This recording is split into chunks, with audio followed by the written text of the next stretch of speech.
Good afternoon students, मैं रूपेश कुमार झा अपने YouTube channel पे आपका स्वागत करता हूं। चलिए, पिछले क्लास में मैंने कक्षा 10वीं का तीसरा अध्याय धातु एवं अधातु चैप्टर्स स्टार्ट कर दिए हुए थे, जिसमें हम लोगों ने धातु के भौतिक गुणों पे चर्चा किया था। और आज अधातु के भौतिक गुण पे हम लोग चर्चा करेंगे। हमने चैप्टर का नाम है धातु एवं अधातु, मेटल्स एंड नॉन मेटल्स।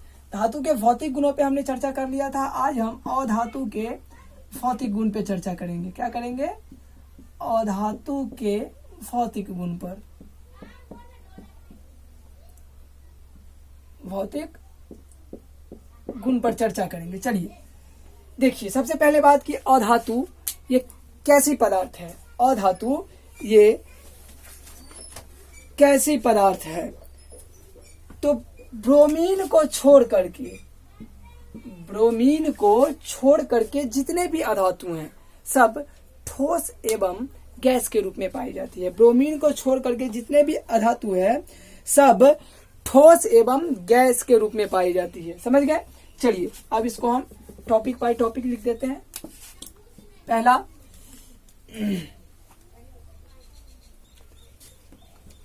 भौतिक अवस्था।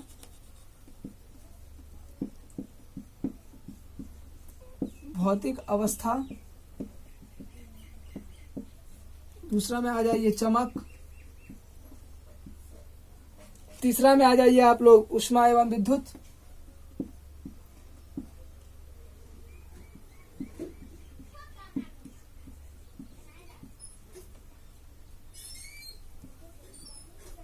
चौथा में आ जाइए ध्वनि।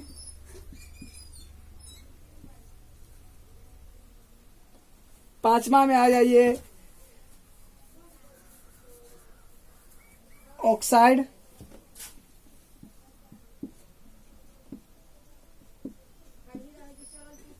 इसके ये 5 टॉपिक हैं।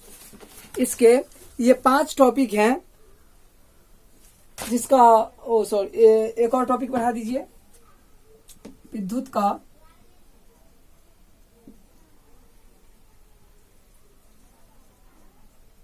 ऋणात्मकता।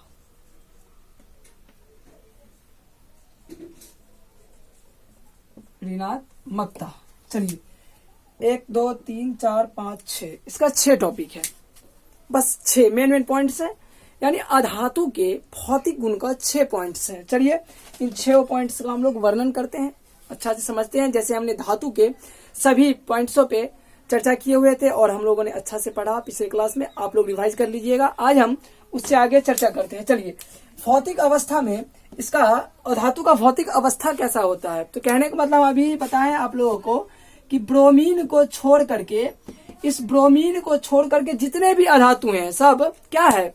ठोस एवं गैस के रूप में पाए जाते हैं। इस ब्रोमीन को छोड़ करके जितने भी अधातु हैं सब ठोस एवं गैस के रूप में पाई जाती है। और अधातु पहला पॉइंट हो गया।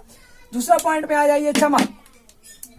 अधातु में कोई विशेष प्रकार की चमक नहीं होती है। अधातु में कोई विशेष प्रकार की चमक नहीं होती, जबकि धातु में विशेष प्रकार की चमक होती है, जिसे हम क्या कहते हैं? धात्विक चमक। याद होगा आप लोगों को, पिछले क्लास में मैंने पढ़ाया था, जिसमें विशेष प्रकार की चमक हो उसे हम धात्विक चमक कहते हैं। तो धातु में विशेष प्रकार की चमक होती थी, मगर अधातु में कोई विशेष प्रकार का चमक नहीं होती है। हाँ, अपवाद में आयोडीन और ग्रेफाइड है, बाकी टोटल जितने भी अधातु है उसमें कोई विशेष प्रकार की चमक नहीं होती है। तो चमक भी मेरा क्लियर हो गया।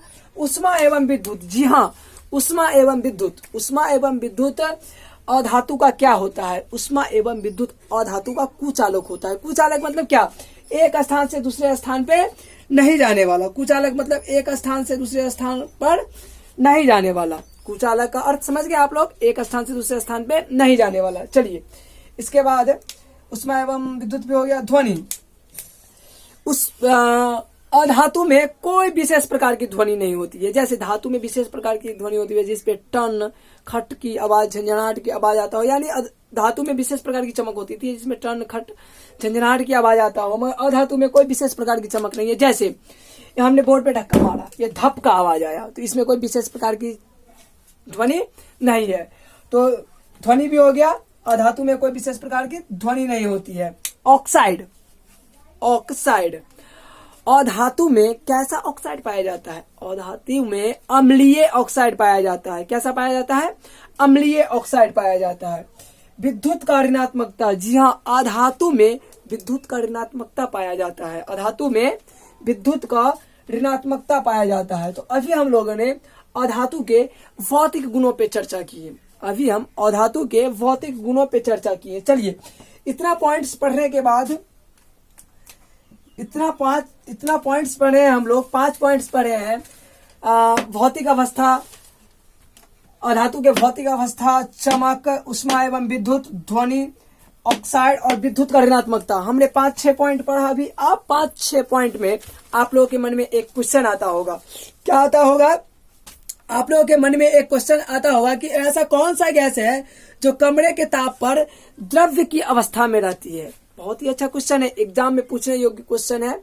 और 1 नंबर 2 नंबर का क्वेश्चन है कि ऐसा कौन सा गैस है जो कमरे के ताप पर द्रव्य के योग्य रहता है, द्रव्य की अवस्था में रहता है। तो चलिए उसको हम देखते हैं। जैसे ब्रोमीन, ब्रोमीन का फॉर्मूला होता है Br, जिसमें द्रव्य 1 होता है। ठीक है, गैस 10 होता है, ठोस 11 होता है। ठीक, ब्रोमीन में ब्रोमीन होता है, मतलब अगर क्वेश्चन है आप लोगों के पास कि ऐसा कौन सा अधातु है जो कमरे के ताप पर, ऐसा कौन सा अधातु है जो कमरे के ताप पर द्रव्य की अवस्था में रहती है, तो क्वेश्चन आंसर हो जाएगा आप लोगों का ब्रोमीन। चलिए, अब द्रव्य, ये तीनों को ऐड कीजिए आप लोग, तो कितना हो जाएगा? 20, 1 मिनट, 22 हो जाएगा। 22 हमारा टोटल हो गया।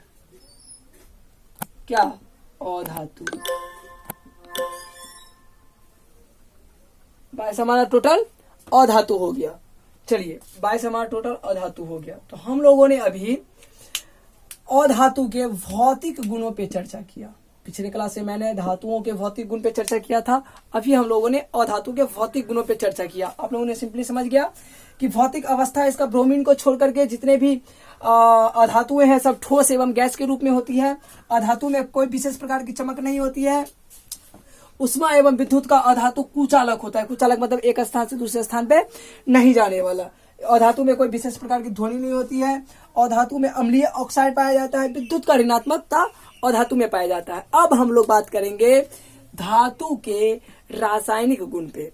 अब हम लोग बात करेंगे धातुओं के रासायनिक गुण पे। चलिए देखते हैं आगे हम धातुओं के रासायनिक।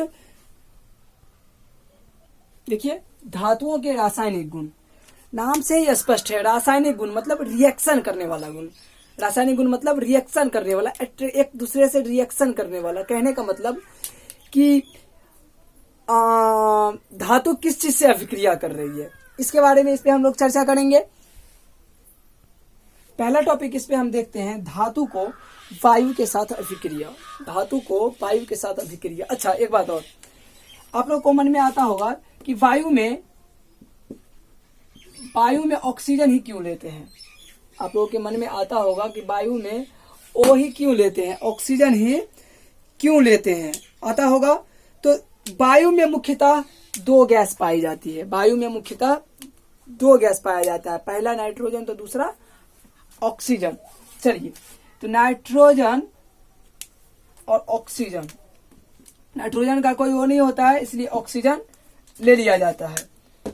चलिए, हम आप लोगों को एक धातु को वायु के साथ अभिक्रिया करके दिखाते हैं।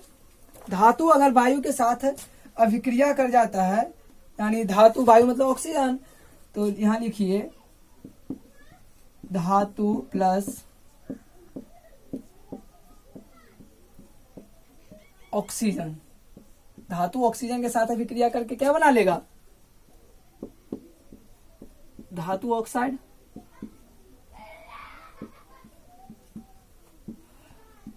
धातु ऑक्सीजन के साथ अभिक्रिया करके क्या बना लेगा? धातु ऑक्साइड बना लेगा ना। धातु ऑक्सीजन के साथ अभिक्रिया करके बना लेगा धातु ऑक्साइड। जैसे इसका एक उदाहरण स्वरूप मान लीजिए, कॉपर को ऑक्सीजन के साथ कर दीजिए,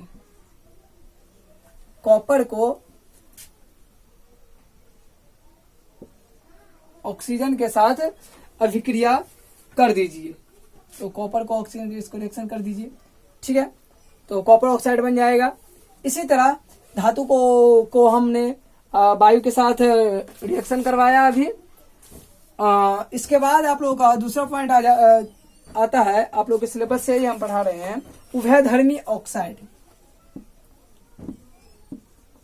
उभयधर्मी ऑक्साइड,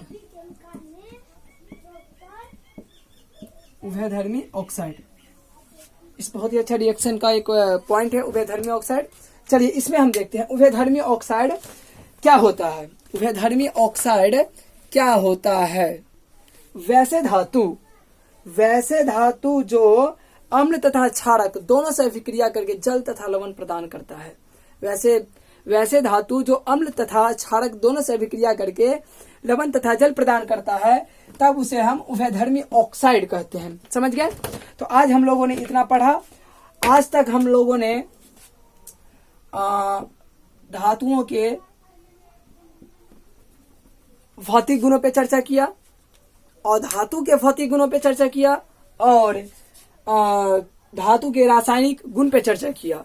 फिलहाल आज के लिए इतना ही। अब हम लोग कल अगले वीडियो में मिलते हैं। Thank you.